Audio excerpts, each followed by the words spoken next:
유명했죠. 톡톡 튀는 매일 정보 톡튜브.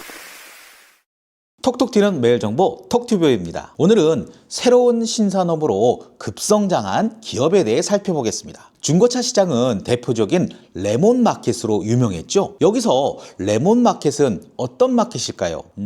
레몬을 파는 마켓? 당연히 아닙니다. 레몬마켓은 경제 용어인데요. 구매자와 판매자 간 거래 대상 제품에 대한 정보가 이 비대칭적으로 주어진 상황에서 거래가 이루어짐으로써 우량품은 자취를 감추고 불량품만 남아도는 그런 시장을 말합니다. 좀 어렵죠? 쉽게 중고차로 예를 들어 설명해 드리자면 구매자의 경우 해당 자동차에 대한 정보가 거의 없는 상황이 많이 발생합니다. 사실 자동차는 일반인이 볼 경우에 차량 상태를 정확히 알기는 어려우니까요. 판매자가 만약 나쁜 의도를 가지게 되면 얼마든지 속일 수도 있습니다. 우리는 이런 시장을 레몬마켓이라고 합니다. 판매자가 차량 주행거리나 성능, 상태 등의 제품 정보를 독점하다 보니까 판매자와 소비자 간 정보 비대칭이 심하게 발생하죠. 그래서 소비자가 피해를 보는 경우가 많았기 때문에 흔히 말하는 허위 매물, 주행거리 조작, 사고 이력 은폐 등으로 중고차 시장은 레몬마켓이라는 인식이 강했습니다. 그래서 이런 문제를 해결하기 위해 그동안 이런저런 다양한 중고차 플랫폼이 등장했었습니다. 특히 우리가 코로나19 팬데믹을 거치면서 비대면 거래에 익숙해진 소비자들을 공략하는 온라인 플랫폼이 잇따라 등장하기도 했습니다. 하지만 여러 중고차 매물을 클릭 한 번으로 손쉽게 비교할 수 있게 된 점을 빼고 나면 중고차 시장이 여전히 업자 중심인 것에는 매한가지였습니다. 소비자는 중고차를 구매할 때뿐만 아니라 판매할 때도 제값을 제대로 받을 수 있을지도 불확실한 상황이죠. 그래서 어떤 것이 나왔습니까? 자, 이름은 들어보셨죠? 헤이딜러. 맞습니다. 헤이딜러는 바로 이런 점을 슉슉슉 파고들었습니다. 헤이딜러는요, 서울대학교에 재학 중이던 박진우 대표가 신뢰도 낮은 중고차 시장을 혁신해보고자 2015년 1월 1일에 창업한 기업입니다. 법인 설립일은 2015년 1월 1일이며 P&D 컴퍼니가 회사명입니다. 자료를 찾아보니까요, 이 서비스는 2014년 하반기부터 그 시작을 했던 것으로 확인이 됩니다. 박진우 대표는 창업 전 직접 중고차 딜러로 10개월가량 일을 해보며 소비자 불신을 직접 체험해봤다고 합니다. 그런데 중고차 시장이 워낙 컸기 때문에 구매와 판매를 동시에 제공하는 서비스를 준비하기보다 내 차 팔기 시장에 먼저 집중했고, 이렇게 나온 서비스가 바로 방금 전에도 설명드렸던 우리가 잘 알고 있는 무슨 딜러?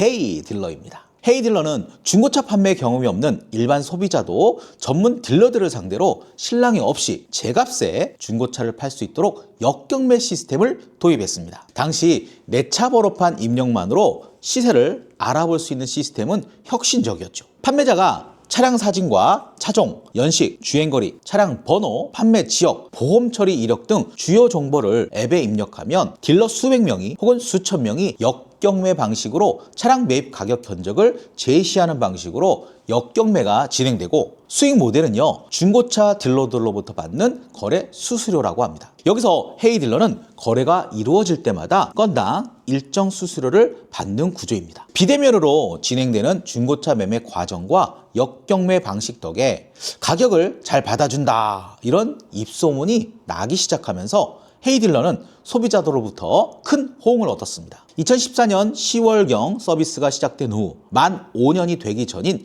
2019년 7월 누적 거래액 1조 원을 달성했습니다. 와, 말이 1조지? 정말 대단하네요. 그리고 2022년 2월에는 누적 거래액 5조 원을 돌파하는데 채 3년이 걸리지 않았다고 합니다. 또 이후 1년 4개월 만인 2023년 6월에는 누적 거래액이 와 10조 원을 넘어섰고요. 같은 해 9월 누적 다운로드 수는 1000만 건을 돌파했습니다. 정말 말 그대로 슉슉슉 급성장했네요. 헤이딜러의 누적 가입자는 지난해 기준 약 1300만 명입니다. 이 숫자가 저희 톡튜브 구독자였으면 좋겠어요.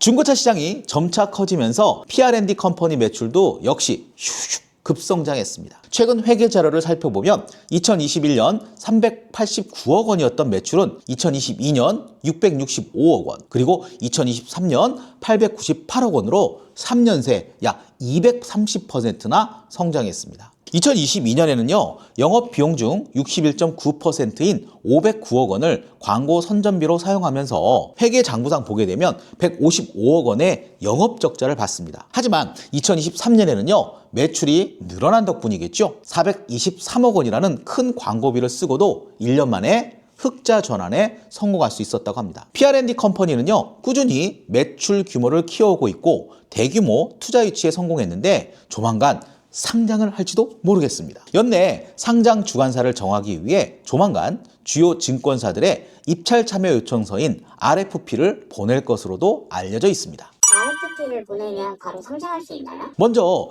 입찰 참여 요청서인 RFP에 대해 간단히 말씀드리겠습니다. RFP는요, Request for Proposal의 약자로 주로 조직이나 기업이 특정 프로젝트나 서비스를 수행할 공급자를 선정하기 위해 사용하는 문서입니다. 즉, 앞서 말씀드렸듯이 PR&D 컴퍼니는 상장을 목표로 주관할 증권사를 선정하고자 합니다. RFP를 보내는 이유는 다음과 같습니다. 공급자 선정 과정의 투명성 확보, 여러 공급자로부터 제안을 받음으로써 다양한 선택지를 비교하고 적합한 파트너를 선정할 수 있습니다. 요구사항의 명확화, 프로젝트나 서비스에 대한 구체적인 요구사항과 기대를 명확히 전달하여 공급자들이 이를 기반으로 최적의 솔루션을 제안할 수 있도록 돕습니다. 경쟁 유도, 여러 공급자를 경쟁에 참여시킴으로써 보다 합리적이고 경쟁력 있는 제안을 받을 수 있습니다. 예산 및 시간 관리, 제안서를 통해 예상되는 비용과 시간을 사전에 파악하여 계획을 좀 더 효과적으로 관리할 수 있습니다. 책임 있는 결정, 다양한 제안을 비교 분석하며 데이터에 기반한 합리적인 결정을 내릴 수 있습니다.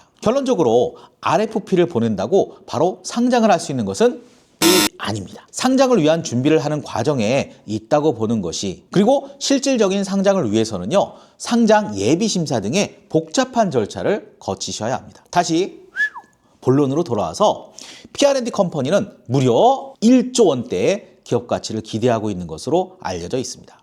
이건 좀 다른 얘기일 수 있는데 현대자동차와 기아자동차 그리고 KG모빌리티 등 대기업이 인증 중고차 사업에 뛰어들면서 중고차 매입 시장 규모도 갈수록 커지고 있습니다. 대기업이 중고차를 직접 매입하기도 하지만 이 헤이딜러를 통해서도 매물을 확보한다고 합니다. 아이러니하게도 중고차 시장 경쟁이 치열해지면 치열해질수록 헤이딜러는 이득을 보는 구조입니다. 헤이딜러를 사용해본 경험이 있으시나요? 우리나라 국민 5명 중 1명꼴로 다운로드를 받았다고 볼 수 있는 헤이딜러.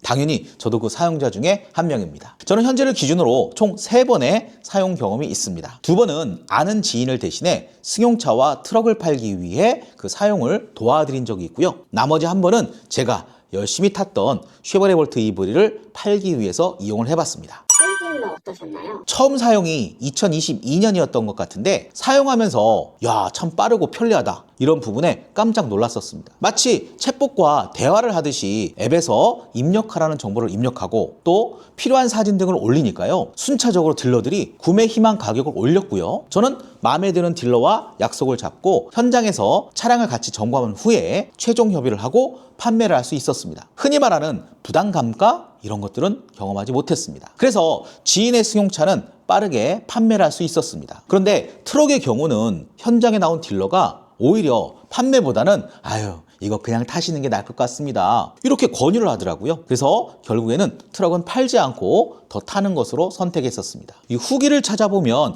이상한 딜러도 있긴 한 것 같은데 저와 지인의 경우는 운이 좋았던 것 같습니다. 그리고 저의 경우에는요, 볼트 EV를 판매하기 위해 헤이딜러에 올렸었는데요. 당시 전기차 관련 사고가 좀 있었고 또 인식도 좀 떨어지던 시기라 그랬는지 딜러들이 별로 관심을 보이지 않았었어요. 그리고 또 관심을 보이던 딜러도 제가 희망하는 가격과 차이가 너무 많이 나게 제시를 했어서 진행을 하지 못했었습니다. 그래서 볼트 EV는 그때 당시에 당근을 통해서 개인 간 직거래로 거래를 했었습니다. 여러분은 헤이딜러 사용 경험이 있으신가요? 자동차는 이제 우리의 일상인 것 같습니다. 좋은 자동차 거래 문화와 이와 관련한 자동차 시장에 긍정적인 성장이 있기를 바라봅니다. 오늘은 무려 1조 원대 가치로 성장한 헤이딜러에 대해 알아보았습니다. 여러분의 헤이딜러 사용 경험을 많이 공유해주세요. 톡톡 튀는 매일 정보 톡튜브. 톡튜브는 매일 여러분들을 찾아갑니다. 구독과 좋아요를 꼭 눌러주세요. 자, 여러분 오늘도